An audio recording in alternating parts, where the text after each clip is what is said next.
Hello, Paul. Yeah, good afternoon. How are you?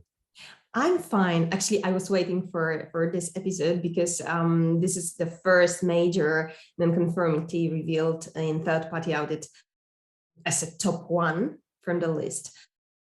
As you revealed last time, it was problem solving.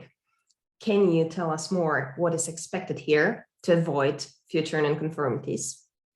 Yeah, so 10.2.3 problem solving. In reading this requirement, we also have to read the relevant sanctioned interpretation. So sanction interpretation 20 added to the requirement about we have to do problem solving to prevent the reoccurrence of problems. So we don't just put out the fire, yet we stop the fire relighting again. So that's the first thing that the listener should understand, that when we look at any of the IATF requirements, we should read them in conjunction with the relevant sanctioned interpretations. Now, when we talk about this requirement, we are not just talking about customer-related problems, customer complaints. This requirement would be, how does the organization go about problem solving for customer-related problems, internal-related problems, internal audit non-conformities, supplier problems. It's about how do they deal with problems. And I think that's where some people come unstuck, that they have a very good problem-solving process when they're dealing with customer-related problems, but they don't apply that same methodology for dealing with internal problems. So I think that's the first thing, that organizations should look at this, that if we have problems to solve, we have to use the structured problem solving methodology that is outlined in 10.2.3. Mm-hmm.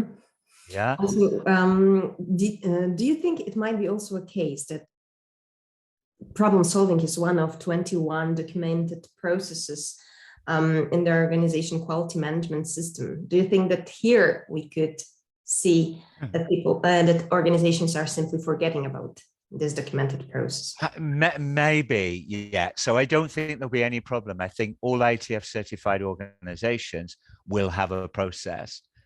But the issue is, have they got people with the competencies to implement the process? So it's making sure that you've got cross-functional teams that understand the basics. Yeah. So one of the things that I think is the reason that we get non-conformities against this is people not understanding about root cause methodology. So it's great rushing off and saying, right, we're going to solve the problem, but how are we going to truly get to the root cause of the problem using a structured root cause methodology? And it makes it very clear in 10.2.3 that we don't only have to identify the root cause, yeah, we have to define the methodology that we've used to get there. Now, IATF doesn't say, do we have to use the fishbone? Do we use 5Y? Do we use Six Sigma? It doesn't define the problem-solving methodology. In fact, it actually says we can use different methodology for different size problems. So we can use multiple methodologies, but for every problem we're trying to solve, it must be very apparent the methodology that was used. We can't just pluck something out of the air and say that is the root cause. So I think that's something that does give a real problem and would actually be a reason that we have so many major non-conformities against this requirement.